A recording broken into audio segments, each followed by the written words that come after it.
Doba stage.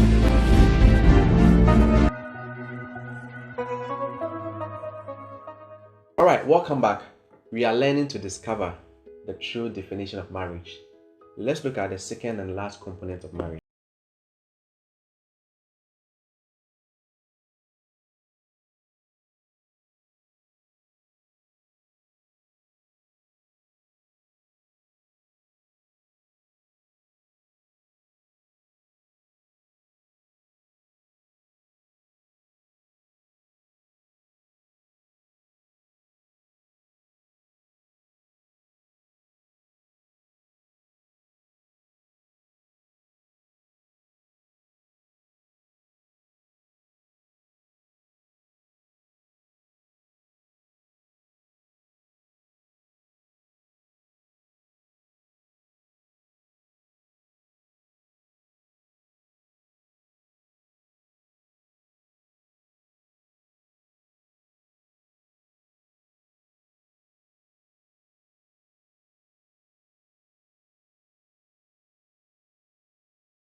You are a woman, period. A man is the opposite of that. And listen, your feelings don't define your gender or your sex. What am I trying to say? The union between a man and a woman, or the union between a man and another man, is not marriage. The union between a woman and another woman is not marriage. God's true definition of true marriage in terms of sex and gender is between a biological man and a biological woman. Anything else is false marriage and not marriage itself. And I'm going to show you why it is not marriage. Now, follow carefully as I prove to you that the union between a man and another man is not marriage, and that the union between a woman and another woman is not marriage, and should not be called marriage, but should be called something else. Let's open our Bibles to Genesis chapter 2, verse 21. I'm going to read to you. Now, this is the beginning of the creation of marriage by God. It says from verse 21, and the Lord God caused a deep sleep to fall upon Adam, and he slept. And he took one of his ribs and closed up the flesh instead thereof. And the rib which the Lord had taken from the man made he a woman, and brought her unto the man. And Adam said, this is now bone of my bones, and flesh of my flesh. She shall be called woman, because she was taken out of man. Therefore shall a man leave his father and his mother, and he shall cleave unto his wife, and they shall become one flesh. And they were both naked, the man and his wife, and they were not ashamed. So the marriage or the union principle here is, number one, the woman came out of the man. Number two, therefore the woman is the extension of the man, and the man is the source of the woman. And in creating marriage by God, as we read, the woman returned to her source, which is the man, and the man received his extension, which is the woman. Therefore, man is not the source of man, neither is man the extension of man. Woman is not the source of woman, neither woman is the extension of woman.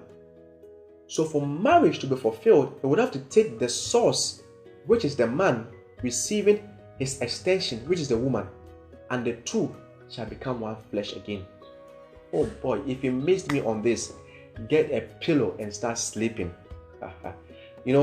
It is only in marriage that the two persons become one flesh, because the extension, which is the woman, has returned to her source, which is the man, and they become one flesh as a result.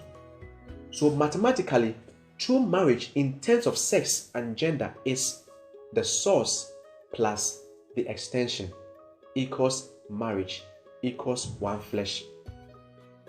Source plus source is not marriage. Extension plus extension is not marriage. And remember, source refers to the man and extension refers to the woman. So when you see a man marry another man, that cannot be called marriage. When you see a woman marry another woman, that cannot be called marriage, because the principle of marriage has not been fulfilled. And since it has not been fulfilled, the two cannot become one flesh. It is impossible. It takes the source and his extension to become one flesh. Anything outside that is not marriage. That union could be called cohabitation or partnership if you want it. But as far as God is concerned, that is not his idea of marriage. It is called forced marriage. And therefore, true marriage is defined as the union between three persons: a biological man, a biological woman, and Christ as the head of that union. If any man gives you a definition which does not fall in line with what I'm giving you, that is forced marriage. And listen, true marriage is a reflection of the relationship between Christ and the church. And if you understand that, then you understand the whole concept of marriage from the very definition in this episode 1 to the very last episode of this series. And I want you to meditate on this definition I just gave you. True marriage is the union between three persons: a biological man, a biological woman, and Christ as the head. Watch out for our next series titled Decoding the Purpose of Marriage under our series The Concept of Marriage. And kindly share this link with all your family and friends. And hey, remember that Jesus Christ is the same yesterday, today, and forever. God bless you.